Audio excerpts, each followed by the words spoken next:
हाँ, राजकुमार जी, मेरी आवाज़ आ रही है?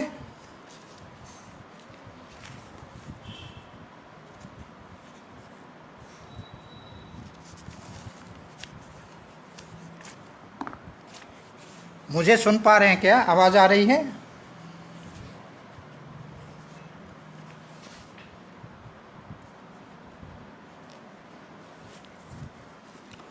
हाँ, संस्कृत शौर्य समूहेन संबद्धानां समेषामपि प्रतिभागिनां हृदयेन स्वागतम्।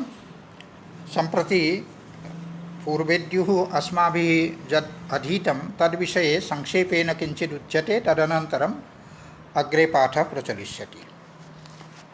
तत्र अस्माभिः एतत् पठितं यत् किं तावत् निमित्तं भवति, किं च नैमित्तिकं भवति इति। तत्र केन निमित्तेन तावत् कस्य नैमित्तिकस्य तावत् उपलब्धिर्भवति इति विषये तत्र धर्मेण गमनमूर्ध्वं गमनमधस्तात् भवत्यधर्मेण ज्ञानेन चापवर्गो विपर्ययादिश्यते बन्धः इति कारिकया एतत् प्रतिपादितं यत् धर्मेण अर्थात् अभ्युदयस्य हेतुभूतेन धर्मेण ऊर्ध्वं गमनं भवति, अर्थात् स्वर्गलोकादि नैमित्तिकं तावत् लभ्यते, स्वर्गलोकादि प्राप्तिर्भवति।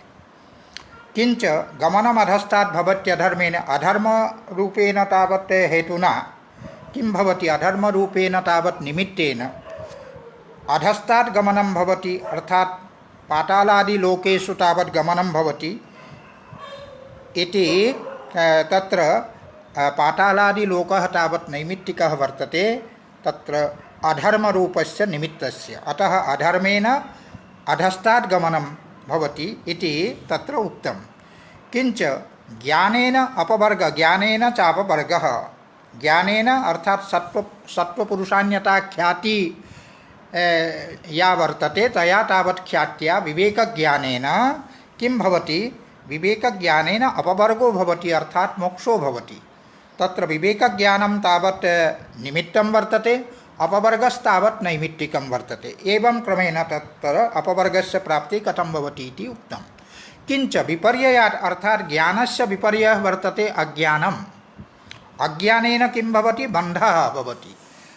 तत्र अज्ञानेन यः बन्धः भवति तद्विषये बन्धस्य तावत् त्रैविध्यं तत्र तत्त्वकौमुद्यां निरूपितम्। एकः बन्धः भवति प्राकृतिकः बन्धः, अपरः तावत् वैकृतिकः बन्धः, तृतीयश्च तावत् दाक्षिणकः बन्धः इति बन्धत्रयं तत्र प्रोक्तं।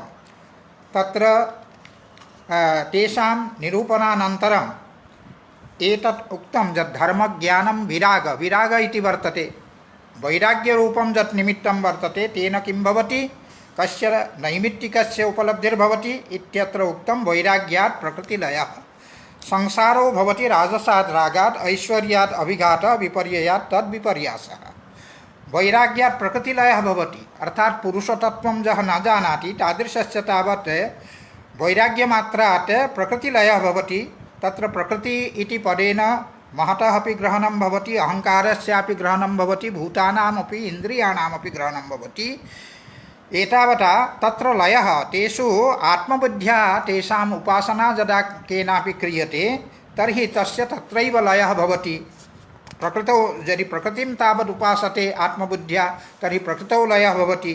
यदि महत्तत्त्वं तावत् आत्मबुद्ध्या उपासते तर्हि महत्तत्त्वे अर्थात् बुद्धौ लयः भवति। अहङ्कारं यदि आत्मबुद्ध्या उपासते तर्हि अहङ्कारे लयः भवति। एवं क्रमेण तत्र तावत् लयात् तत् उच्यते वैराग्यात् प्रकृतिलयः। तादृशवैराग्यात् अर्थात् पुरुषतत्त्वम् अजानतः तावत् वैराग्यं यद् भवति तस्य तादृशेन वैराग्येन तावत् प्रकृतौ लयः भवति इति तत्र उक्तं।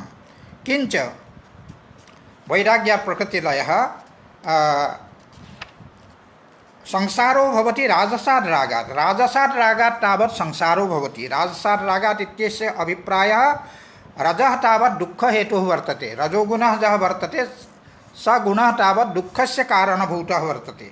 अतः रजोगुणः यतो हि दुःखस्य कारणभूतः वर्तते, तस्मात् जायमानः यः संसारः स संसारोऽपि तावत् दुःखहेतुर्वर्तते इति संसारो भवति राजसात् रागात् इत्यनेन तावत् प्रतिपादितं। तत्र वैराग्यात् प्रकृतिलयः संसारो भवति राजसात् रागात्। ऐश्वर्यात् अभिघातः इति उक्तम्। ऐश्वर्यम् अनिमादिकं यद् ऐश्वर्यं भवति तत्तावत् ऐश्वर्यं यदा लभ्यते तदा तेन ऐश्वर्येण किं भवति? इच्छायाः अभिघातः भवति। यदेव इच्छति तदेव तावत् करोति सः। जः ईश्वरः भवति अर्थात ऐश्वर्य संपन्न अनिमाद्य ऐश्वर्य संपन्न जः भवति सः यदेव इच्छति तदेव करोति। ऐश्वर्यस्य विपर्ययात् अर्थात अनैश्वर्यात् किं भवति? तद् विपर्यासः अर्थात इच्छायाः विघातः भवति। यदेव इच्छति तन्न भवति, तत्र इच्छायां तावत् विघातः भवति इति तत्र उक्तम्। तत्र तदनन्तरं तावत् बुद्धिधर्मान् धर्मादीन अष्टौ भावान् समासव्यासाभ्यां मुमुक्षूणां हेयोपादेयान् दर्शयितुं प्रथमं तावत् समासम् आह। तदनन्तरम् एतत् उक्तं यद् बुद्धेः ये धर्माः वर्तन्ते अष्टौ धर्माः बुद्धेः वर्तन्ते। धर्मः ज्ञानं विराग ऐश्वर्यम्, अधर्मः अज्ञानम् अवैराग्यम् अनैश्वर्यम् इति बुद्धेः तावत् अष्टौ भावाः अष्टौ धर्माः वर्तन्ते। तान् तावत् समासव्यासाभ्यां वक्तुं किञ्च मुमुक्षूणां कृते के भावाः तावत् उपादेयाः सन्ति, के च तावत् भावाः हेयाः सन्ति इति तत्सर्वं दर्शयितुं तावत् तत्र उक्तम्। एष प्रत्ययसर्गः विपर्ययाशक्तितुष्टिसिद्ध्याख्यः गुणवैषम्य विमर्दात् तस्य च भेदास्तु 50। एषः प्रत्ययसर्गः अर्थात् धर्माधर्म ज्ञानाज्ञान वैराग्य वैराग्य ऐश्वर्यानैश्वर्यात्मकः यः तावत् अष्टविधः भावः सः तावत् प्रत्ययसर्गः बुद्धिसर्गः। प्रत्ययसर्गः इत्यस्य अर्थः बुद्धिसर्गः। यतो हि प्रत्ययशब्दस्य अत्र प्रतीयन्ते विषयाः अनेन इति प्रत्ययः एवं विधया तावत् व्युत्पत्त्या प्रत्ययशब्दस्य अर्थः ज्ञानम् अर्थात् बुद्धिः। एतावता एष प्रत्ययसर्गः अर्थात् बुद्धिसर्गः वर्तते, ज्ञानसर्गः वर्तते। सर्गः अर्थात् सृष्टिः। किंच विपर्ययाशक्तितुष्टिसिद्ध्याख्यः अस्य सर्गस्य तावत् एतानि तावत् नामानि वर्तन्ते। विपर्ययाशक्तितुष्टिसिद्ध्याख्यः प्रत्ययसर्गः।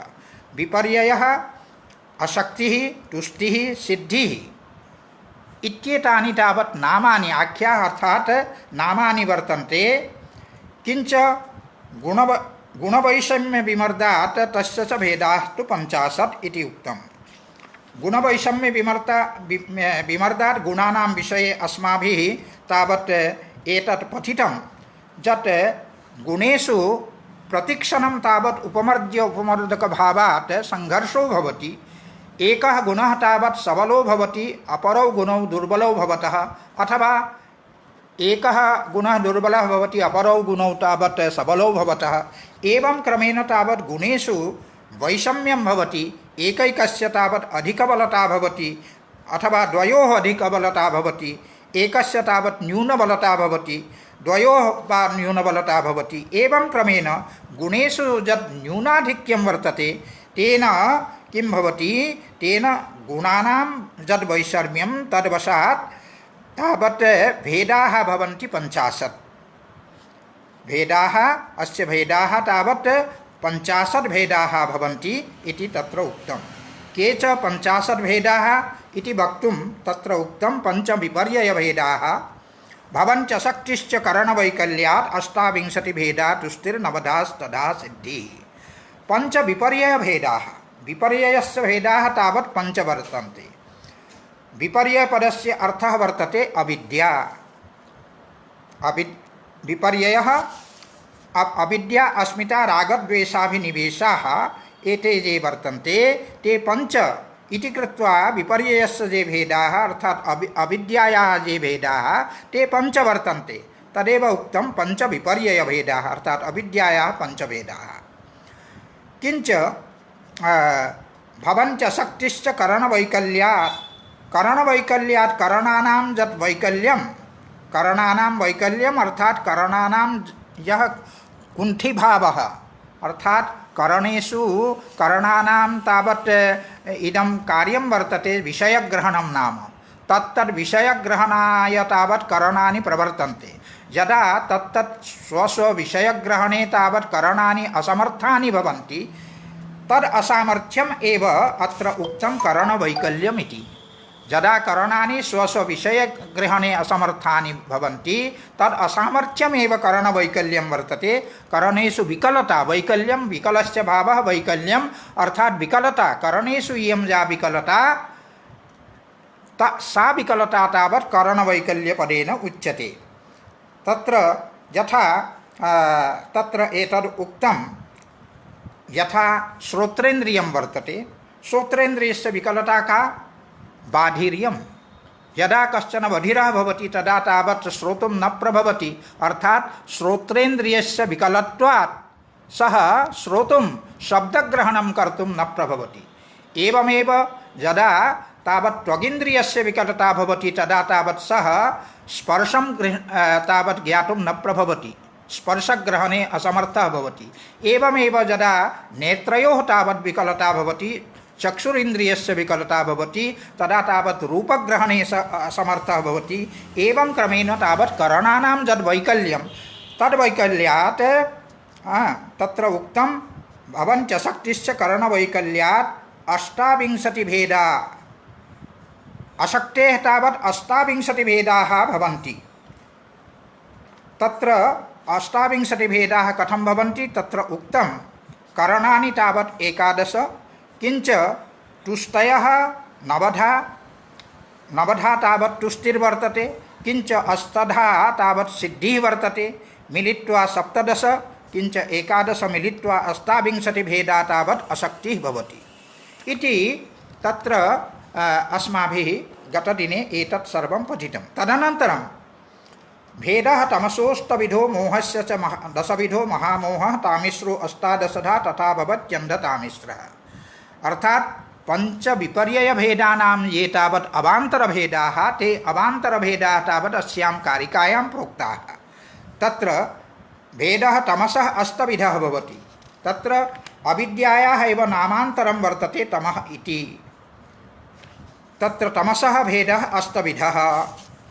मोहस्य च अर्थात् अस्मितायाः यः भेदः सोऽपि 8विधः भवति। महामोहः अर्थात् यः रागः तस्य तावत् 10विधो भेदः भवति। किंच तामिश्रः द्वेषः यः वर्तते तस्य 18 भेदो भवति। किंच अन्धतामिश्रः अर्थात् अभिनिवेशः यः वर्तते तस्यापि 18 तावत् भेदः। इत्येवं क्रमेण तत्र एतेषाम् अवान्तरभेदाः ये वर्तन्ते ते अवान्तरभेदाः अस्यां कारिकायां तावत् प्रोक्ताः। एतदनन्तरं तावत् अस्माभिः यः पाठः पठनीयः वर्तते सः वर्तते, इतः प्रभृति तावत् हिन्दीभाषया मया पाठ्यते। तदेवं पञ्चविपर्ययभेदान् उक्त्वा 28 भेदाम् अशक्तिम् आह। अशक्तिः 28 भेदा भवति। 28 भेदाः यस्याः सा 28 भेदा अशक्तिः। जो अशक्ति है उसके 28 अर्थात 28 भेद है, इसलिए अशक्ति को 28 भेदा कहा गया है। तो 28 भेद वाली जो अशक्ति है उस अशक्ति को बताने के लिए यहाँ पर कहते पंच विपर्यय भेदान उक्त्वा। विपर्यय के जो 5 भेद है, अविद्या, अस्मिता, राग, द्वेष और अभिनिवेश, और उसी के जो नामांतर है उनको भी बतलाया। अब कह रहे हैं 28 भेदाम अशक्तिम आह। 28 भेद वाली जो अशक्ति है उस अशक्ति को बता रहे हैं। एकादशेन्द्रिय बधा सह बुद्धि बधैर अशक्तिरुद्दिष्टा 17 बधा बुद्धे विपर्यया तुष्टि सिद्धि नाम। यहाँ पर अर्थ करते समय हम लोग यहाँ से करें दूसरी पंक्ति से तो अर्थ सहज हो जाएगा। तुष्टि सिद्धि नाम विपर्ययात बुद्धे बधा 17।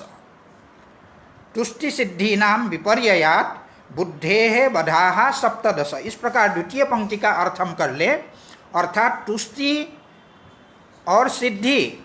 तुष्टि जो है वो 9 है और सिद्धि जो है 8 है। तो इनको जब हम जोड़ देते हैं 8 और 9 मिला करके 17 जो हैं इनके तुष्टि और सिद्धि के जो हैं भेद हुए। तो ये जो 17 भेद हुए ये सप्तदश अवधाः, ये इनके तुष्टि और सिद्धि के जो विपर्य है ये बुद्धि के सप्तदश भेद कहलाते हैं। बुद्धि के सप्तदश भेद सप्तदश बध कहलाते हैं। तो इसीलिए कहा बुद्धे है विपर्ययात, हाँ ना, तुष्टि सिद्धि नाम विपर्ययात बुद्धे है बधा सप्तदश। तुष्टि और सिद्धि के विपर्य से बुद्धि के जो बध है वो सप्तदश है, 17 है। और सह बुद्धि बधई ही, ये जो सप्तदश बुद्धि के बध है 17 जो बुद्धि के बध है, अर्थात तुष्टि और सिद्धि के विपर्य से होने वाले बुद्धि के जो 17 ये विपर्य है, बुद्धि के जो सप्तदश बध है, ये सप्तदश बध के साथ एकादश इंद्रिय बधाः, 11 जो इंद्रिय बध है, उन 11 इंद्रिय बधों को अगर हम मिला देते हैं तो कुल मिला करके 28 जो है उसके 11 और 17 मिला करके 28 उसके भेद अशक्ति के भेद हो जाते हैं। उसी को ये कह रहे एकादश इंद्रिय बधाः सह बुद्धि बधैः अशक्तिरुद्दिष्टा। और सप्तदश बधा बुद्धेः विपर्यया तुष्टि सिद्धि नाम। इस प्रकार से द्वितीय पंक्ति से हम अगर कारिका का अर्थ करें, अर्थ स्पष्ट हो जाता है। बुद्धि के जो सप्तदश भेद है वो है तुष्टि और सिद्धि के विपर्य।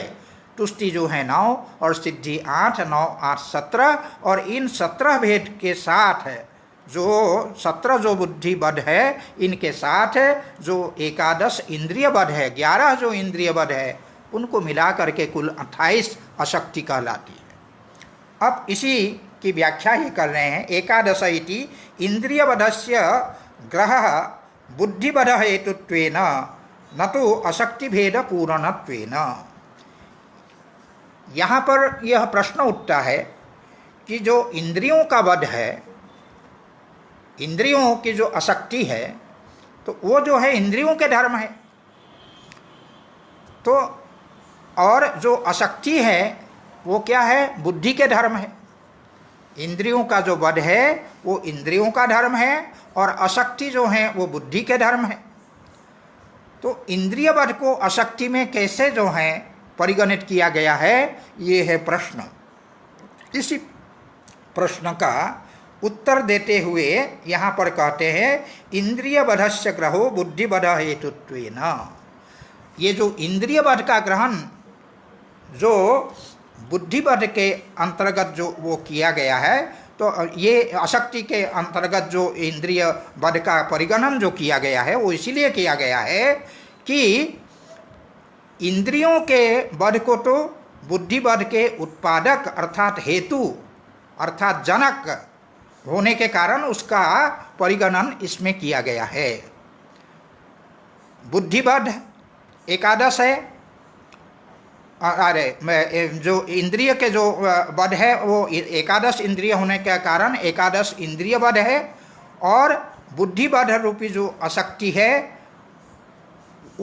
उसमें इस इंद्रिय वध को भी जब मिला देते हैं तुष्टि और सिद्धि के साथ, तब ये 28 जो हैं वो भेद होते हैं। तो यहाँ ये 28 भेद की पूर्ति के लिए एकादश वध का परिगणन इसमें नहीं हुआ है, अपितु इसीलिए हुआ है कि बुद्धि की जो अशक्ति है उस अशक्ति में यह इंद्रियवध कारण है, इंद्रियवध हेतु है, इंद्रियवध उसके उत्पादक है। इस कारण से इंद्रियवध का परिगणन उस अशक्ति में किया गया है। यही इसका तात्पर्य है। इसी को बताते हुए यहाँ कहते हैं इंद्रियवधस्य ग्रहः बुद्धिवध हेतुत्वेन। बुद्धिवध के प्रति इंद्रियवध जो है वो कारण है। इस कारण से न तो अशक्ति भेद पूर्णत्वेन, अशक्ति के जो 28 भेद है उसकी पूर्ति मात्र करने के लिए, उसको पूरा करने के नाम पर यहाँ पर ये बुद्धिवध क्या इंद्रियवध का परिगणन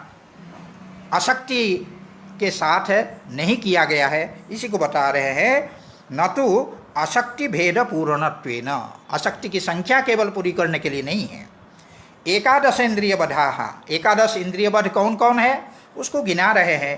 बाधिर्यम कुष्ठितांधत्वम जड़ता जिघ्रता तथा मूकता कौण्यपुंगत्वे क्लैब्योदावर्त मंदताः। एक एक करके हम लोग समझ लें। बाधिर्यम, बधिरस्य भावः बाधिर्यम। बाधिर्य जो श्रोत्रेंद्रिय है, उस श्रोत्रेंद्रिय की जो असामर्थ्य है, श्रोत्रेंद्रिय के द्वारा शब्द रूप जो विषय है उस विषय ग्रहण की जो असमर्थता है उसको बाधिर्य कहा गया है। श्रोत्रेंद्रिय की जब शक्ति नष्ट हो जाती है तब शब्द ग्रहण में वह अक्षम हो जाता है। इसीलिए शब्द ग्रहण में असमर्थ होना यही जो है श्रोत्रेंद्रिय का वध है। ये एक इंद्रिय वध हुआ। और दूसरा क्या है? कुष्ठिता। कुष्ठिता जो है, कुष्ठ अस्य अस्ति इति कुष्ठी, जिसमें कुष्ठ हो, ये आप सभी लोग जानते हैं। कुष्ठ जो है वो चर्म रोग है।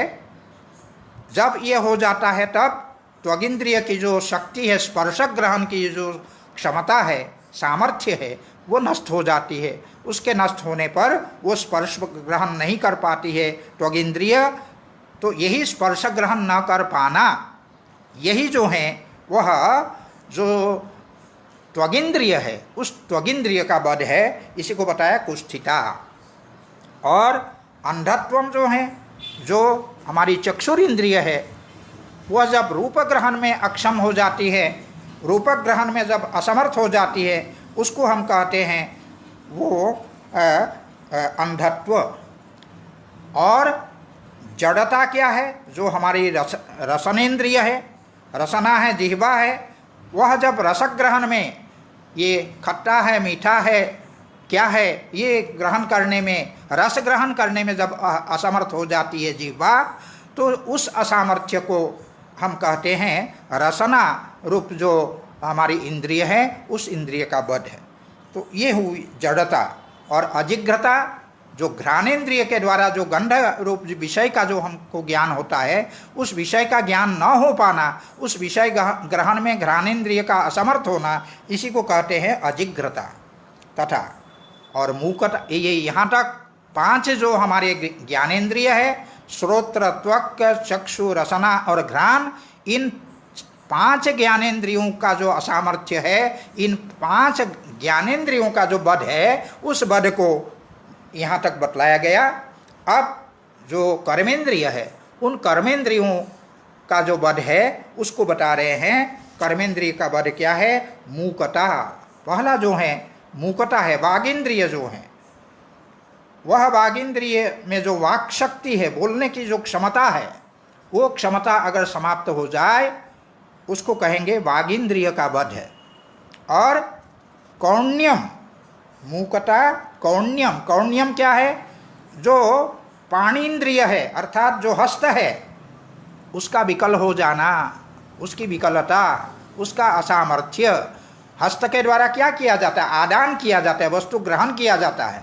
जब हस्त में ऐसा असामर्थ्य आ जाए, ऐसी अशक्ति आ जाए कि हस्त जो है किसी वस्तु के आदान करने में अक्षम हो जाए, तो यही जो अक्षमता है, यही जो हस्तेंद्रिय या पाणीन्द्रिय की जो विकलता है, इसी को कहा गया पाणीन्द्रिय का वध। और पंगुत्व, अर्थात जो पादेंद्रिय है, जो पैर है, उसके द्वारा हम क्या करते हैं? गमन करते हैं, विहरण करते हैं। वो जो विहरण करने में जब पादेंद्रिय, जो हमारा पैर जो है, वो जब असमर्थ हो जाए, उसको हम कहेंगे पादेंद्रिय का असामर्थ्य या उसका वध है। उसी को कहते हैं पंगुत्व। और क्लैप्य क्या है? क्लैप्य जो है क्लीबता, नपुंसकता, अर्थात रति शक्ति का अभाव, मैथुन शक्ति का अभाव, ये इसको कहा जाता है क्लीबता। ये उपस्थेंद्रिय का वध है। और उदावर्त जो है, जो पायु इंद्रिय है, मलत्याग इसके द्वारा होता है, तो वो जब करने में असमर्थ हो जाता है तो उसको कहते हैं उदावर्त। ये है एक रोग है। और मंदता जो है, वो मंदता क्या है? जो बुद्धि, मन, जो हमारा मन है, एकादश इंद्रिय जो मन है, वो मन का कुंठित होना, अर्थात मन की जो संकल्प शक्ति है, उस संकल्प शक्ति का अभाव हो जाना, उसमें असामर्थ्य होना, इसी को कहते हैं मंदता। ये जो हुई ये एकादश इंद्रिय बध, इंद्रिय की ये विकलता है, इंद्रिय के ये बध कहलाते हैं। यथासंख्यम श्रोत्रादीनाम इंद्रियानाम बधा, ये क्रमशः श्रोत्रादि जो इंद्रिय है, श्रोत्र, त्वक, चक्षु, रसना, घ्राण, उसी का क्रमशः जो है बाधिर्य, कुष्ठिता, अंधत्व, जड़ता, अजिग्रता, और जो वाग आदि इंद्रिय है, वाक, पाणी, पाद, पायु, उपस्थ, और फिर अंत में मन, उसी का क्रमशः जो है मूकता, कौण्य, पंगुत्व और क्लैब्य, उदावर्त और मंदता, ये क्रमशः इंद्रियों के जो बध है, इस प्रकार से जो ज्ञानेन्द्रिय, कर्मेंद्रिय और जो उभयात्मक मन है, इनका बध किस प्रकार से है उसको यहाँ पर बताया गया। अब कह रहे एतावत्येव तु तद हेतु का बुद्धेरशक्ति ही। एतावती एव माने इतनी ही, माने जो एकादश ये गिनाए गए हैं बुद्धि करण के वैकल्य अर्थात इंद्रियों के बध है, ये इतने ही जो हैं एकादश अर्थात 11 तद हेतु का बुद्धेर अशक्ति, उससे होने वाली बुद्धि की अशक्ति है, इसलिए वो बुद्धि की अशक्ति के अंतर्गत एकादश इंद्रियों के बध का परिगणन किया गया है। हाँ, स्वव्यापारे भवति, स्वव्यापारे माने बुद्धि का स्वव्यापार क्या है? बुद्धि का व्यापार है अध्यवसाय। वो बुद्धि जो है अपने अध्यवसाय करने में, इतने विषयों के संदर्भ में अध्यवसाय करने में बुद्धि असमर्थ हो जाती है, इसीलिए ये बुद्धि का भी असामर्थ्य होता है, बुद्धि का भी ये बध कहलाता है। इसीलिए ये बताया कि स्वव्यापारे भवति अशक्ति भवति, बुद्धेः अशक्ति भवति, अपने व्यापार में बुद्धि अपने अध्यवसाय करने में असमर्थ होती है, इसलिए बुद्धि की ये असामर्थ्य है, बुद्धि इंद्रिय के बध। तथा च एकादश हेतुकत्वाद एकादशधा बुद्धेः अशक्तिरुच्यते। एकादश हेतुकत्वाद अर्थात एकादश इंद्रिय का जो बध है वो बुद्धि की जो अशक्ति है उसके प्रति हेतु होने के कारण क्या हुआ? तथा एकादश हेतुकत्वात्, ये जो है एकादश जो इंद्रिय बध है वो चूँकि बुद्धि के अशक्ति के प्रति हेतु है, इसलिए बुद्धेः अशक्ति ही एकादशधा उच्यते। बुद्धि की जो अशक्ति है वो 11 प्रकार की है, ये बतलाया गया है। तो हेतु हेतु मतोर अभेद विवक्षया सामानाधिकरण्यम। एकादश जो इंद्रिय बध है वो तो हेतु है, और बुद्धि की जो अशक्ति है वो हेतुवती है। तो इसमें हेतु और हेतुमान में अभेद विवक्षा के कारण यहाँ सामानाधिकरण्य है कहा गया है। एकादशधा बुद्धेः अशक्ति ये कहा गया है। ये जो सामानाधिकरण्य है दोनों में, इसके पीछे कारण क्या है? हेतु और हेतुमान में अभेद विवक्षा है। बुद्धि रूपी जो अशक्ति है वो हेतुमान है, और जो एकादश इंद्रिय बध है वो हेतु है। तो इन दोनों में सामानाधिकरण्य इस दृष्टि से है कि दोनों में अभेद विवक्षया ये सामानाधिकरण्य है। इसके पश्चात तदेवं इंद्रिय बधद्वारेण बुद्धेरशक्ति मुक्त्वा स्वरूपतो अशक्तिराह। अब ये कह रहे हैं कि तदेवं इंद्रिय बधद्वारेण, इंद्रिय के जो एकादश बध है, एकादश इंद्रियों के एकादश जो बध है उसके माध्यम से बुद्धेर अशक्ति उक्त्वा, बुद्धि के जो ये एकादश अशक्ति है, बुद्धि के बध है, उनको बताते हुए आगे कहा बुद्धेर अशक्ति मुक्त्वा स्वरूपतो अशक्ति ही आह। स्वरूपतः बुद्धि की जो अशक्ति है अर्थात बुद्धि के स्वरूपात्मक जो तुष्टि और सिद्धि संज्ञक जो बुद्धि के स्वरूप है उनमें जो अशक्तियाँ हैं उनको बतलाते हैं। सह बुद्धि बधैहि कहकर सप्तदशा बधा बुद्धे है कति बुद्धे है स्वरूपतो बधा इत्यत आह। हाँ, सह बुद्धि बधैहि इति, सह बुद्धि बधैहि यह कह करके क्या कहा कि बुद्धि के जो सप्तदश बध है, सप्तदश बध क्या हुआ? तुष्टि और सिद्धि के विपर्यय। तो इसीलिए उन तुष्टि और सिद्धि के विपर्यय रूप जो सप्तदश बध है उनके साथ उसी को कहा सह बुद्धि बधैहि। कति बुद्धे है स्वरूपतः बधा, बुद्धि के स्वरूपतः बध कितने प्रकार के हैं वो बताया। इत्यतः सप्तदश बधा बुद्धे है सप्तदश बधा भवन्ति, बुद्धि के जो बध है वो सप्तदश है, 17 है। कुतः क्यों? विपर्यया तुष्टि सिद्धि नाम, तुष्टि और सिद्धि के विपर्य से ये सप्तदश होते हैं। तुष्टि 9 है और सिद्धि 8 है, 9 और 8 मिलकर के 17 है। तो इसलिए बुद्धि ये जो है बुद्धि के ये सप्तदश बध है ये बताया गया है।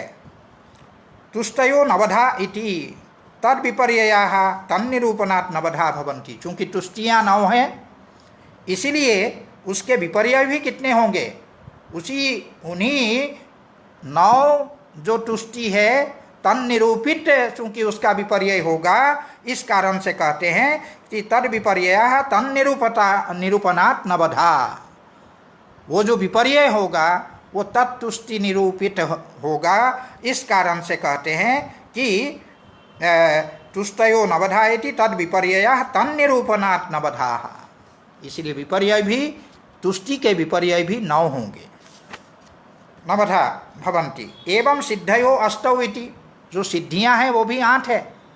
जब सिद्धियां 8 हैं तो सिद्धयो अष्टौ इति तद विपर्यया तन्निरूपणाद् अष्टौ, उसके जो विपर्य है तत्त सिद्धि के द्वारा ही जो है वो ये निरूपित होंगे उनके विपर्य। इस कारण से कहते तन्निरूपणात् अष्टौ, अष्टौ 8 जो हैं सिद्धि के विपर्य होंगे।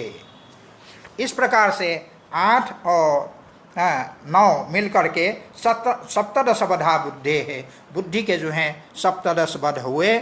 इस प्रकार से जो बुद्धि बध ही सह बुद्धि के जो बध है अर्थात ये जो 17 है, इन 17 बुद्धि बध के साथ मिल करके 11 जो इंद्रिय बध है उनको अगर हम मिला देते हैं तो कुल मिला करके अष्टाविंशति भेदा आसक्ति ही ये जो कहा गया था, तो वो ये बात यहाँ पर सिद्ध हो जाती है।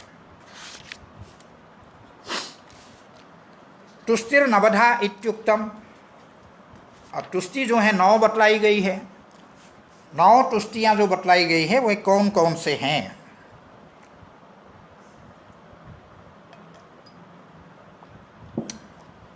उनको बतलाने के ताह परिगणयति, ताह अर्थात ताह तुष्टि ही परिगणयति, उन तुष्टियों का परिगणन कर रहे हैं, उनको गिना रहे हैं, बतला रहे हैं। कौन कौन सी तुष्टियाँ हैं?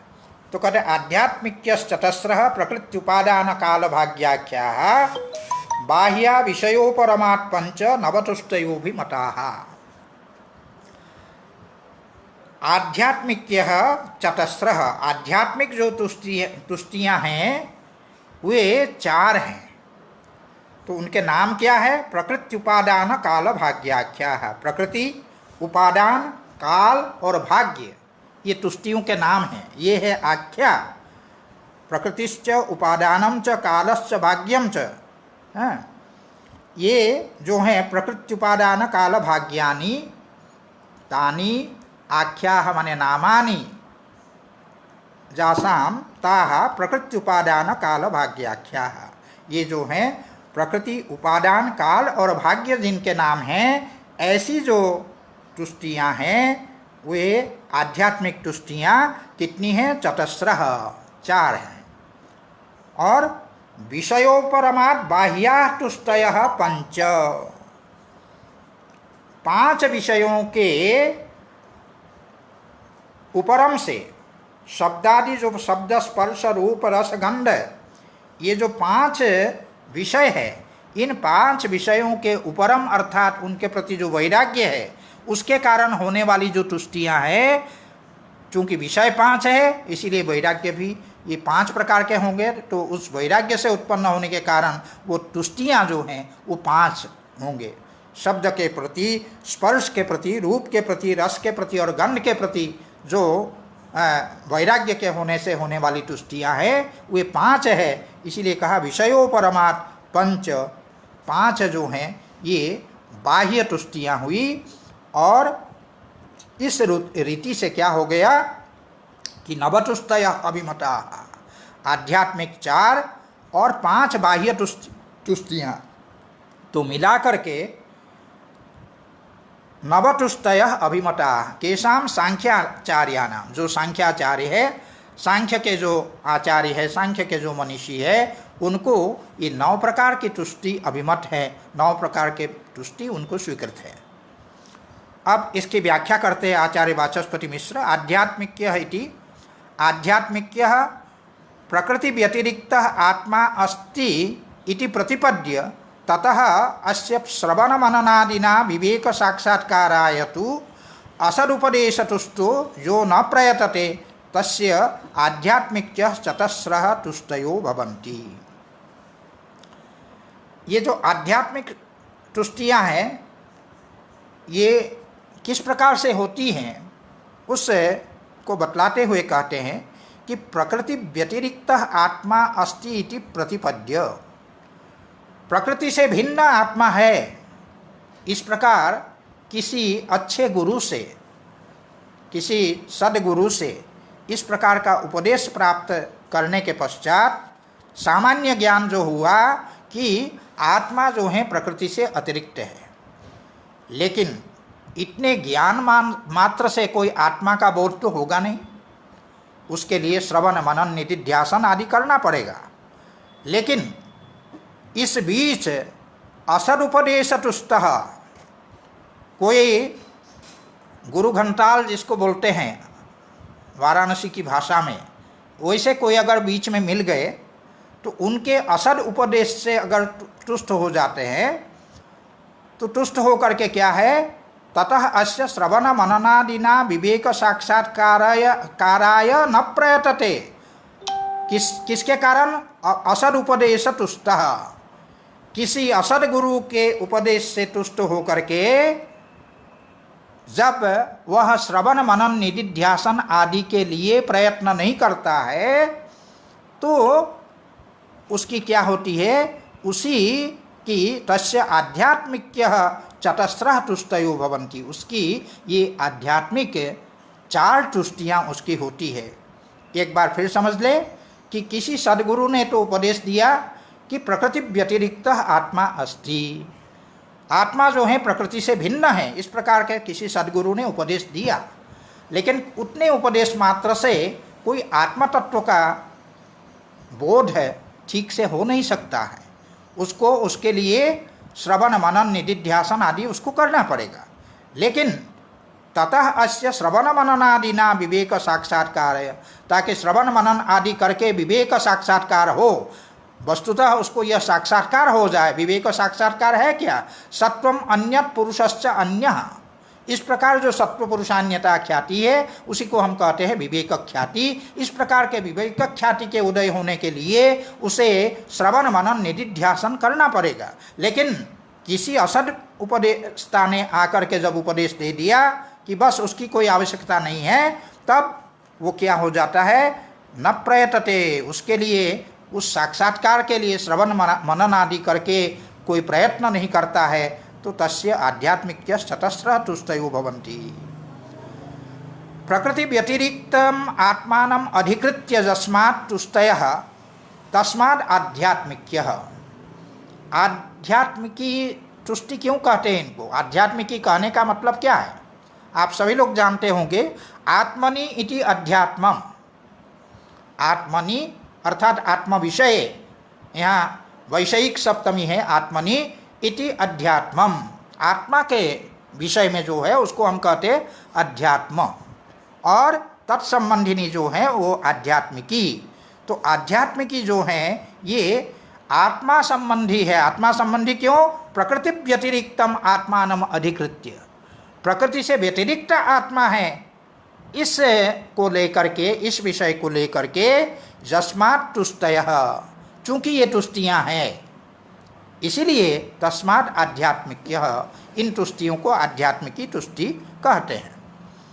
ताः इत्यतः कास्ताः इत्यतः आह प्रकृत्युपादान काल भाग्याख्याः। ताः काः? ताः आध्यात्मिक्यः चतस्रः तुष्टयः काः? ये जो 4 आध्यात्मिकी तुष्टि है ये कौन कौन सी है उसको बतलाने के लिए कारिकाकार ने कहा प्रकृत्युपादान काल भाग्याख्याः। प्रकृत्यादिराख्या यासाम ताः तथोक्ताः प्रकृति आदि जिसकी आख्या है माने नाम है, अर्थात प्रकृति, उपादान, काल, भाग्य जिनकी आख्या है अर्थात नाम है, संज्ञा है, उनको हम कहेंगे प्रकृति, उपादान, काल, भाग्याख्या। ये आध्यात्मिक 4 तुष्टियां हुई, प्रकृति, उपादान, काल और भाग्य नामक।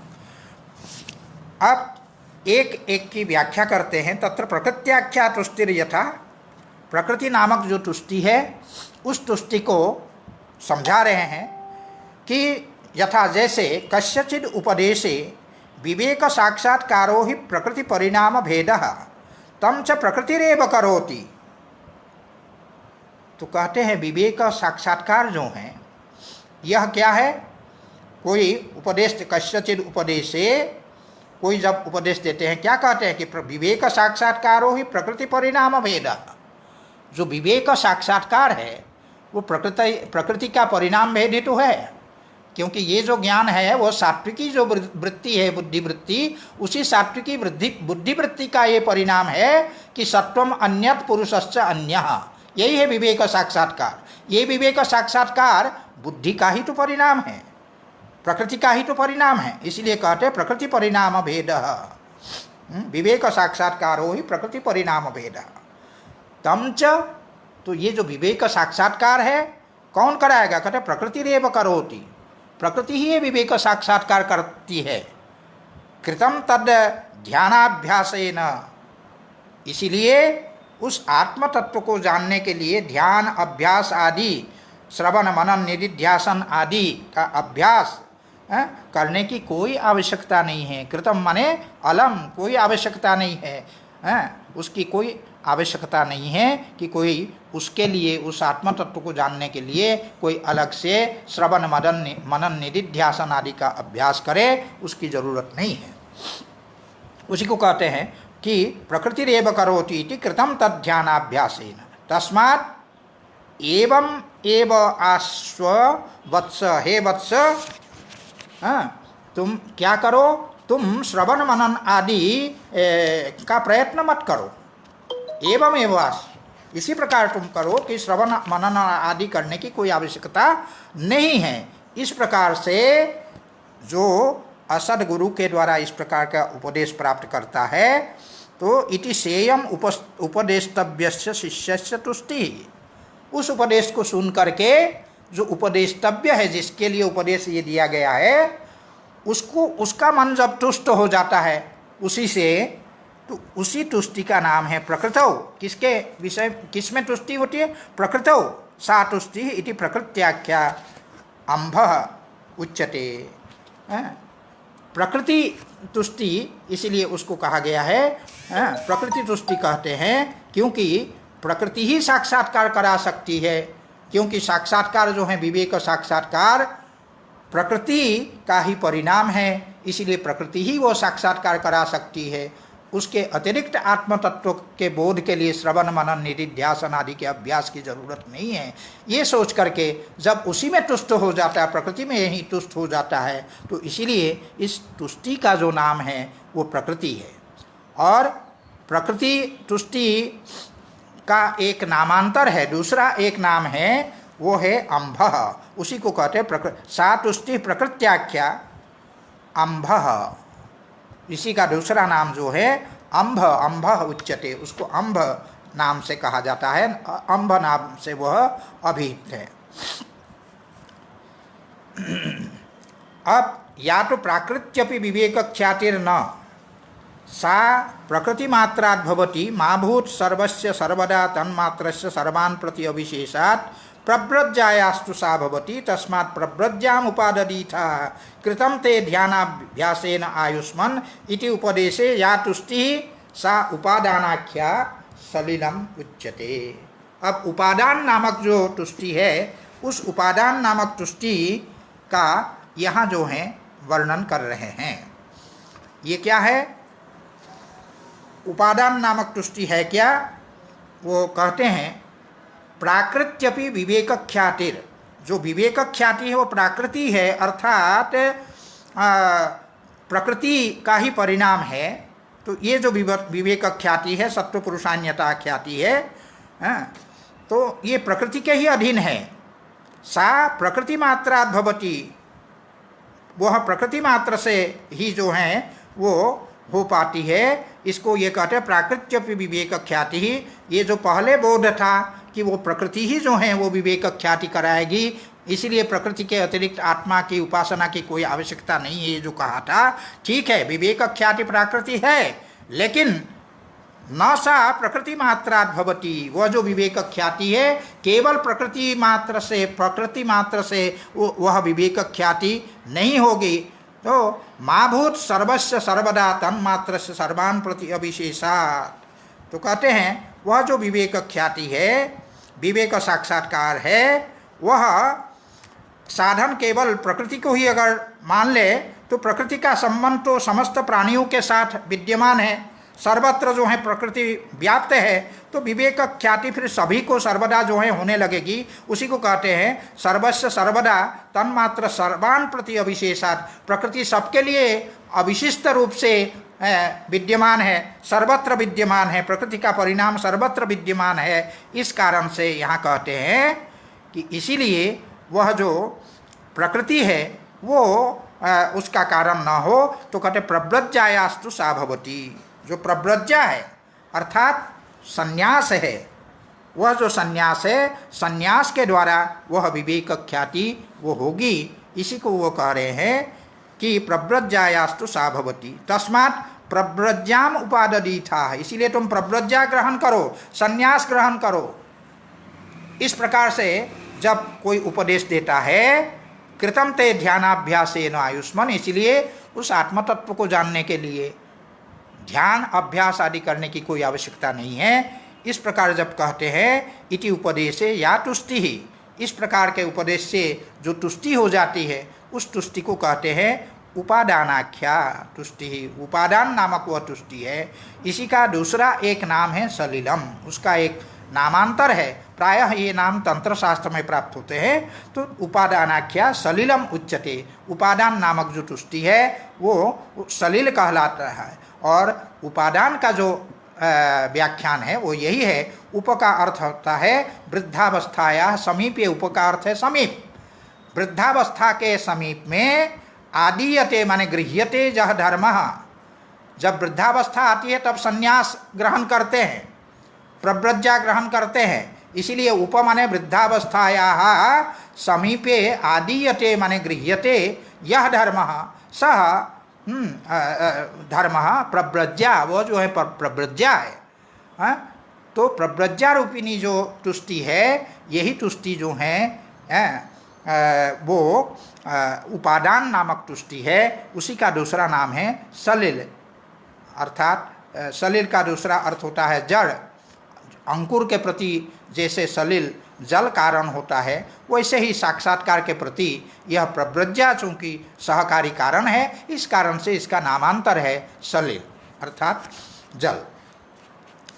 और या तो प्रव्रज्यापि सद्यो प्रव्रज्यापि न सद्यो निर्वाणदा इति सैव काल परिपाकम अपेक्ष सिद्धिम ते विधास्यति। फिर दूसरे गुरु मिल गए, एक से एक गुरु मिलते जा रहे हैं। दूसरे गुरु ने कहा कि प्रव्रज्यापि न सद्यो निर्वाणदा, शीघ्र मुक्ति चाहते हो ना, तो शीघ्र मोक्ष तो जो है ये प्रव्रज्या भी नहीं दे सकती, संन्यास भी जो है शीघ्र तुमको मोक्ष नहीं दे सकता है। तो सैव काल परिपाकम अपेक्ष सिद्धिम ते विधास्यति। ये जो काल है, ये समय का जो परिपाक है, काल का जो परिपाक है, परिपाक क्या है? भोग समाप्ति रूप जो अवधि है उसकी अपेक्षा करके, भोग समाप्त होगा तो तुम्हारा मोक्ष होगा। तो इसीलिए भोग समाप्ति रूप जो काल की अपेक्षा है वही जो है सिद्धिम ते विधास्यति, वही तुमको सिद्धि प्रदान करेगा काल। इसीलिए कहा प्रव्रज्यापि न सद्यो निर्वाणदा, प्रव्रज्या भी झटिति जो है निर्वाण देने वाली नहीं है। शैव वही जो प्रव्रज्या है काल परिपाकम अपेक्ष, जब काल का परिपाक होगा, भोग की समाप्ति रूप अवधि की जो अपेक्षा है उस अपेक्षा से ही वह जो है तुमको सिद्धि प्रदान कर सकती है। सिद्धिम ते विधास्यति। इसीलिए अलम उत्तप्ततया, इसलिए बहुत अधिक उतावला होने की, उत्तप्त होने की कोई आवश्यकता नहीं है। तो इति उपदेशे, काल की प्रतीक्षा करो। इसीलिए उपदेशे, इस प्रकार के उपदेश होने पर या तुष्टि ही, जो तुष्टि हो जाती है कि समय आने पर जो है वो मोक्ष हमको प्राप्त होगा, यह समझ करके जो तुष्ट हो जाता है, इस प्रकार की तुष्टि का नाम क्या है? कालाख्या तुष्टि ही। इसको काल नामक तुष्टि हम कहते हैं। इसी का दूसरा नाम है ओघो वा मेघो वा। उसको ओघ भी कहते हैं, मेघ भी कहते हैं। और इसके बाद कहते हैं या तो न प्रकृतेर न कालात नापि उपादानात विवेक ख्याति ही अपितु भाग्यादेव। इसके बाद भाग्य नामक जो तुष्टि है, उस तुष्टि का वर्णन प्रस्तुत कर रहे हैं। इसके बाद क्या है? इस प्रकार की तुष्टि, जातो माने जातो तुष्टि ही कैसी है? न प्रकृते है, न जो है प्रकृति से जो है विवेक ख्याति होगी, न कालात, न काल से विवेक ख्याति होगी, ना भी उपादानात, न ही जो है उपादान से विवेक ख्याति होगी, अर्थात प्रव्रज्या से विवेक ख्याति होगी। हाँ, वही कह रहे, न प्रकृति न कालात ना भी उपादानात विवेक ख्याति ही। तो किससे होगी? कहते अपितु भाग्यादेव, भाग्य से ही जो है विवेक ख्याति होगी। भाग्य में अगर है तब विवेक ख्याति होगी, नहीं तो नहीं होगी। इस प्रकार जब उपदेश कोई देता है, अतएव उसमें उदाहरण देकर कहते हैं। उदाहरण क्या है? अतएव मदालसा पत्यानि अतिबालानि मातुर उपदेशाद एव विवेक ख्यातिमंती मुक्तानि बभूवुः। रानी जो मदालसा है, उसके छोटे छोटे जो बच्चे हैं, छोटे छोटे जो बालक है, अपत्यानि अति बालानि, अत्यंत छोटे छोटे जो बालक है, एकदम छोटे छोटे बालक माने जिनकी आयु 1 वर्ष से भी कम है, ऐसे जो बालक है, इसलिए कहा अति बालानि, ऐसे जो अत्यंत कम आयु के जो बालक है, वो मातुर उपदेशादेव विवेक ख्यातिमंती मुक्तानि बभूवुः। वे जो अपत्य है, अपत्यानि नपुंसकलिंग है, इसीलिए विवेक ख्यातिमंती नपुंसकलिंग है। विवेक ख्याति से युक्त हुए वे उनके मदालसा के अपत्य, मदालसा के पुत्र जो अत्यंत छोटे बालक थे, तो अपने अपने पूर्व जन्म के संस्कार के कारण, पूर्व जन्म के संस्कार के कारण क्या है, जो तत्व को जानने वाली जो माँ है, उस माँ ने उपदेश दिया। मातुर उपदेशादेव, माता का जो उपदेश है, माता ने क्या उपदेश दिया? माता ने उपदेश दिया कि तुम शुद्धोसी, तुम शुद्ध हो, बुद्धोसी, तुम बुद्ध हो, शुद्ध बुद्ध चैतन्य जैसे हम कह रहे हैं। इसीलिए दुखम ना आत्मधर्म, दुख जो है आत्मा का धर्म नहीं है। इस प्रकार से उपदेश देने पर, माता के द्वारा उपदेश देने पर, उन बच्चों को जो है अपने अपने भाग्य से ही इस प्रकार की माता की उपलब्धि हुई है। उनके भाग्य से ही इस प्रकार की माता, जो परम ज्ञानी माता है, उस माता की प्राप्ति, और माता के द्वारा इस प्रकार के दिए गए जो उपदेश है, उससे उनको जो है विवेक ख्याति होती है उन बच्चों को। तो इसीलिए ये उन बच्चों का ये भाग्य है कि ऐसी माता उनको मिली है। इसीलिए इस प्रकार की जो तुष्टि है, उस तुष्टि को कहते हैं भाग्याख्या तुष्टि, उसी को कहते हैं तस्मात् भाग्यमेव हेतुर। हाँ, वे सब जो बालक है, वे मदालसा के पुत्र, वो सभी जो है मुक्त हो जाते हैं, मुक्तानि बभूवुः, मुक्त हो जाते हैं उनके अपत्य। इस कारण से कहते हैं तस्मात् भाग्यमेव हेतुर।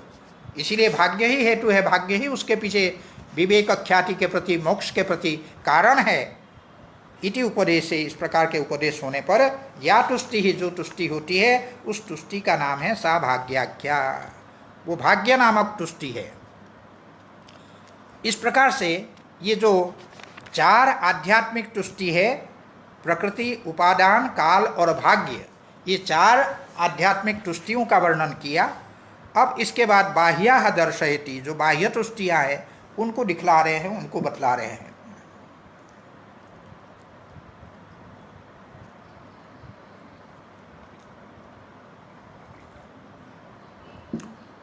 ये जो बाह्य तुष्टियाँ हैं, ये कैसे होती है? तो कहते हैं बाह्याः तुष्टयः विषयोपरमात् पंच। 5 विषयों के उपरम के कारण, उपरम अर्थात वैराग्य, 5 विषयों के प्रति जो वैराग्य है, उस वैराग्य के कारण होने वाली जो तुष्टियाँ हैं, चूँकि विषय 5 है इसीलिए उनके प्रति वैराग्य भी 5 हुए, और उनसे होने वाली जो तुष्टि है वे जो हैं 5 हुए। याह खलु अनात्मनः प्रकृति महद अहंकारादीन आत्मा इत्यभिमन्यमानस्य वैराग्ये सति तुष्टयः ताः बाह्याः। हम बाह्य तुष्टि किनको कहते हैं, तो उसको बता रहे हैं। याह खलु माने याह तुष्टयः, जो तुष्टियाँ अनात्मनः, जो अनात्मा है, कौन? प्रकृति महद अहंकारादीन, प्रकृति है, महत्तत्व है, अहंकार है, ये सब के सब इंद्रियां हैं, ये सब के सब जो है क्या है, ये अनात्मा है। तो प्रकृति महद अहंकारादीन अनात्मनः, प्रकृति महद अहंकार आदि जो कि अनात्मा है, उनको आत्मा इति अभिमन्य, उसको आत्मा मान करके, प्रकृति ही आत्मा है, बुद्धि ही आत्मा है, अहंकार ही आत्मा है, इस प्रकार से उनमें आत्मबुद्धि करके, आत्मा का अभिमान करके, अभिमन्यमानस्य वैराग्य, उसके कारण जो वैराग्य सती, जब वैराग्य होता है, उस वैराग्य के कारण होने वाली जो तुष्टियाँ हैं वे तुष्टियाँ बाह्य तुष्टियाँ कहलाते हैं। आत्मज्ञानाभावे सति अनात्मानम अधिकृत्य प्रवृत्ते है, क्योंकि आत्मा ज्ञान के अभाव में अनात्मा को लेकर के आत्मज्ञानाभावे सति, आत्मा का ज्ञान तो इससे होता नहीं है, क्योंकि अनात्मा को ही हम आत्मा समझ रहे हैं। तो इस प्रकार आत्मज्ञान के अभाव में, आत्मज्ञानाभावे सति अनात्मानम अधिकृत्य, जो अनात्मा है उस अनात्मा के विषय में इस प्रकार की जो प्रवृत्ति है, इस प्रवृत्ति के कारण इनको हम बाह्य तुष्टियाँ कहते हैं। ताश्च वैराग्ये सति तुष्टयः इति वैराग्य हेतु पंचत्वात् वैराग्यानि अपि पंच। यहाँ पर कह रहे हैं ये जो बाह्य तुष्टियाँ हैं वो किसके कारण होता है? ताश्च वैराग्ये सति तुष्टयः, वैराग्य के उत्पन्न होने के कारण होने वाली तुष्टियाँ हैं। इति वैराग्य हेतु पंचत्वात्, वैराग्य के हेतु भी 5 है। तो वैराग्य के हेतु 5 होने माने 5 विषय है, 5 विषय जो हैं उनके प्रति जो वैराग्य है वो भी, वैराग्य भी कितने हुए? वैराग्य हेतु पंचत्वात् वैराग्यानि अपि पंच, वैराग्य भी 5 हुए। तत्पंचत्वात् तुष्टयः पंच, वैराग्य 5 होने के कारण उससे होने वाली जो तुष्टि है वे तुष्टियाँ भी 5 हुई। उपरम का तात्पर्य है वैराग्य। तो विषयाः, ये किस प्रकार उपरम पद का अर्थ क्या है उसको बतलाते हुए कहते हैं उपरम्यते अनेन इति उपरमो वैराग्यम, इसके द्वारा रुक जाता है, विरत हो जाता है, उपरम होता है, उसी को कहते हैं उपरम अर्थात वैराग्य। जब वैराग्य होता है तब विषयोन्मुखता, विषय के प्रति जो अभी तक जो इच्छा थी वो समाप्त हो जाती है। तो इसीलिए वैराग्य को उपरम शब्द से कहा गया। उपरम्यते अनेन इति उपरमो वैराग्यम। विषयाद उपरमो विषयोपरमः, विषय से जो उपरम है, विषय से जो वैराग्य है, विषय के प्रति तृष्णा का अभाव हो जाना, यही है क्या है? विषयोपरम। विषयाः भोग्याः शब्दादयः पंच, और विषय कौन कौन है? विषयाः भोग्याः, जो कि हमारे लिए भोग्य है, कौन? शब्द स्पर्श रूप रस गंध। तो शब्दादय पंच, शब्द आदि जो ये 5 जो हमारे भोग्य है वे ही विषय कहलाते हैं। उपरमा, इसीलिए 5 चूँकि विषय है इसीलिए उसके उपरम, उससे होने वाला जो वैराग्य है वो वैराग्य भी उपरमा अपि पंच, उपरम भी 5 हुए। तथा ही इनमें उपरम होता क्यों है उसको बता रहे हैं। अर्जन रक्षण क्षय भोग हिंसा दोष दर्शन हेतु जन्मानः 5 उपरमाः भवन्ति। अर्जन में दोष और रक्षण में दोष, फिर क्षय में दोष, भोग में दोष, हिंसा दोष, इन सब दोषों को देखने के कारण उत्पन्न होने हिंसा दोष दर्शन हेतु जन्मानः, दोष दर्शन रूपी जो हेतु है उसके कारण उत्पन्न होने वाले जो पंच उपरमा, 5 जो उपरम है, ये उपरम जो हैं, ये 5 वो वैराग्य है, वो कैसे होता है कि अर्थानाम अर्जने क्लेश। देखिए ये कहा गया है कि अर्थानाम अर्जने क्लेश, जो धन आदि है उसको अर्जित करने में क्लेश होता है। तथैव परिपालने, उसी प्रकार उसके रक्षण करने में, अर्थ को उपार्जित करने में जितना कष्ट होता है, अर्थ को संरक्षित करने में, उसका परिपालन करने में, उसके रक्षण करने में भी उतना ही कष्ट होता है, उतना ही दुख होता है। फिर क्षय, कहीं वो क्षीण नाशे दुखम, अगर क्षय हो जाए, नाश हो जाए, तो भी जो है धन अगर नष्ट हो जाए तो उसमें भी जो है दुख होता है, कष्ट होता है। फिर भोग, अगर हम भोग करेंगे, जितना धन हमारे पास है, निरंतर अगर भोग करते जाएंगे तो भोग से क्या हो जाएगा, वो समाप्त हो जाएगा। इसीलिए उसमें भी, भोग में भी, उसके व्यय करने में भी जो है दोष है। वही कहा नाशे दुखम व्यये दुखम धिग अर्थान क्लेशकारिणः। इसलिए ये जो क्लेशकारी अर्थ है, विषय है, इन विषयों को धिक्कार है, ये किसी ने कहा है।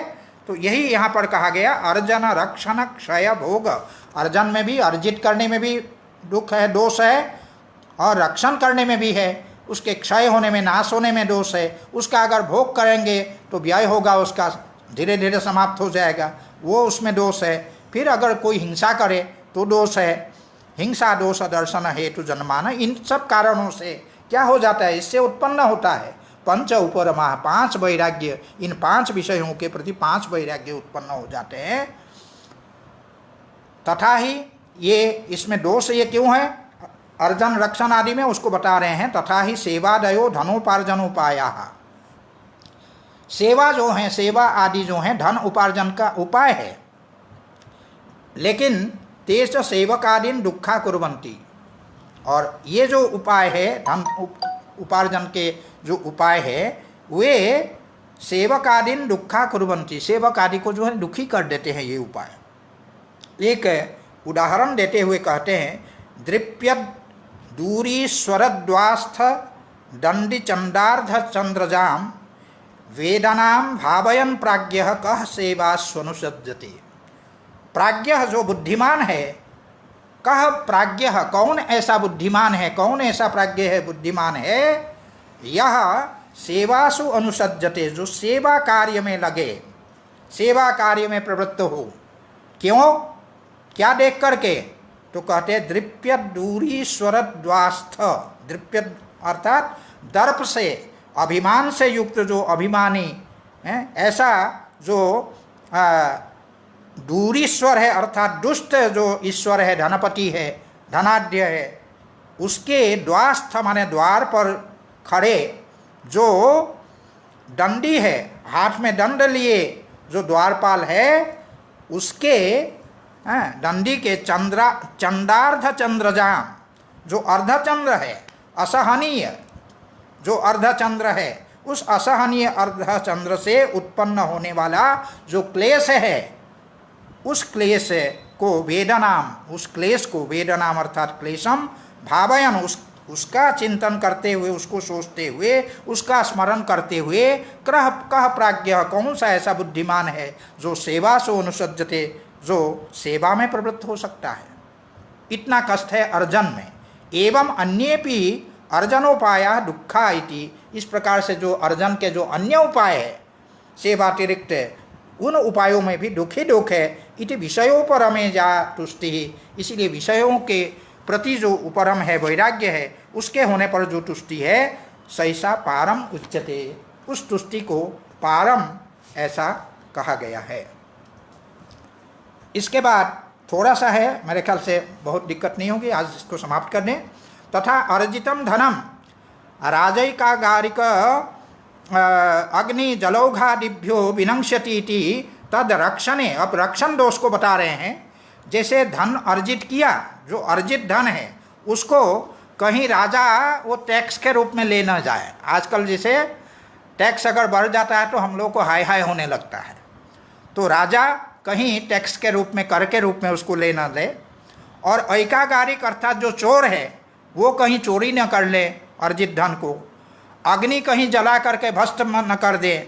राजैकागारिक अग्नि जलौघादिभ्य, और जलप्लावन, जल प्रवाह, कभी कभी बाढ़ आ जाती है तो बाढ़ में सब कुछ बह जाता है, तो जलौघादिभ्य विनंक्षति, उसके कारण ये धन जो हैं विनष्ट हो जाएंगे। इसीलिए तद रक्षणे महद दुःखमिति भावयतः, उसके रक्षण में भी बहुत अधिक दुख है इस इति भावयतः, ऐसा चिंतन करता हुआ, ऐसा सोचता हुआ जो व्यक्ति है उसको विषयों में, उसका विषय से जो वैराग्य होता है उसी वैराग्य को या तुष्टि सा द्वितीया, वो दूसरे प्रकार की तुष्टि हुई, उसको कहते हैं सुपारम उच्यते, उसको सुपार कहते हैं।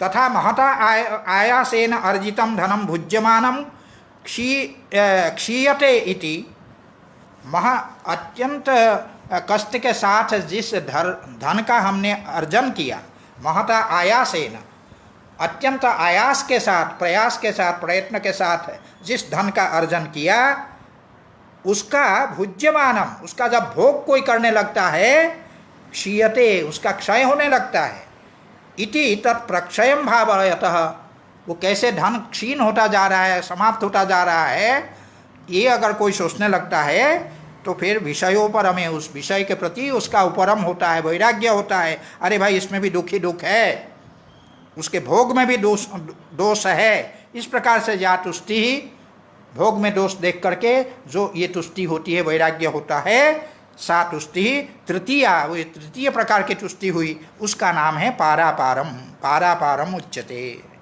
इसी प्रकार एवं शब्दादि भोगाभ्यासात, इसी प्रकार जो शब्दादि जो विषय है उनके भोग का निरंतर अगर हम उसका भोग करते रहें, उसी को कहें भोग का अभ्यास, बार बार अगर विषयों का भोग करते रहें तो क्या होता है, प्रवर्धन्ते कामाः, जो हमारी इच्छाएं हैं वो बढ़ती ही जाती है।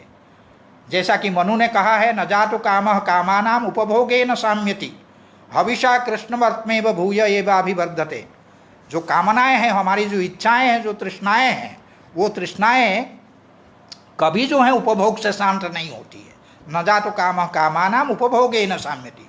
उल्टा क्या होता है, अगर आप उपभोग कराते जाएंगे, विषयों का उपभोग कराते जाएंगे, तो हविषा कृष्णवर्त्मेव, जिस प्रकार कृष्णवर्त्मा जो अग्नि है, उस अग्नि में हविष प्रदान करने पर उस हविष के द्वारा क्या होता है, भूय एवाभिवर्धते, और अधिक जो है अग्नि प्रज्वलित होती जाती है हविष से।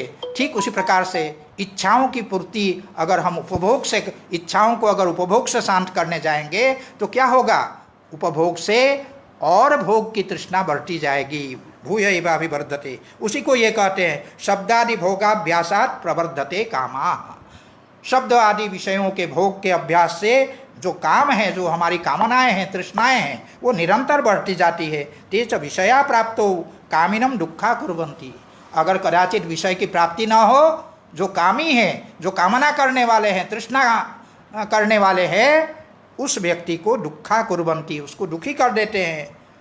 तो इसीलिए भोग दोषम भावयत, भोग में भी इस प्रकार का दोष है। इसको देखते हुए विषयों पर हमें, जब विषय के प्रति उपरम होता है, वैराग्य होता है, या तुष्टि ही, इस प्रकार की जो तुष्टि होती है, सा चतुर्थी, ये चौथी प्रकार की तुष्टि है, जिसका दूसरा नाम है अनुत्तमांभ उच्यते, उसको अनुत्तमांभ कहा जाता है। एवं नानुपहत्य भूतानि विषयोपभोग संभवती इति हिंसा दोष दर्शनात् विषयोपरमे या तुष्टि सा पंचमी उत्तमांभ। अब पांचवी जो तुष्टि है उसको बता रहे हैं, जिसका नाम है उत्तमांभ। वो क्या है, न अनुपहत्य भूतानि, अनुपहत्य माने बिना प्राणियों की हिंसा किए, भूतानि अर्थात प्राणिना, अनुपहत्य प्राणी की हिंसा किए बिना, प्राणियों को मारे बिना, विषयोपभोग न संभवती, विषय का उपभोग संभव नहीं है। इति हिंसा दोष दर्शनात्, इसमें हिंसा रूपी जो दोष है उसके दिखाई पड़ने के कारण विषयों पर हमें, विषय के प्रति जो उपरम है, वैराग्य है, या तुष्टि, उसके कारण होने वाली जो तुष्टि है, सा पंचमी, वह पांचवी तुष्टि है, उसका नाम है उत्तमांभ उच्यते, उसको उत्तमांभ कहते हैं। एवं आध्यात्मिकीभिः चतस्रिभिः बाह्याभिश्च पंचभिः नवतुष्टयः अभिमताः। इस प्रकार से अंत में समाहार कर दिया कि आध्यात्मिकी जो तुष्टि है वो 4 है, प्रकृति, उपादान, काल और भाग्य। और उसके बाद जो ये बाह्य 5 विषयों से जो उपरम है, वैराग्य है, उसके कारण होने वाली जो ये 5 तुष्टियाँ हैं, तो 5 और 4 मिला करके नवतुष्टय अभिमताः, 9 तुष्टियाँ सांख्या नाम अभिमताः, सांख्याचार्यों को ये 9 तुष्टि अभिमत है। इस प्रकार से तुष्टियों का, 9 प्रकार की तुष्टियों का वर्णन इसमें किया गया। अब इसके बाद सिद्धियों का वर्णन कल हम लोग करेंगे। धन्यवाद।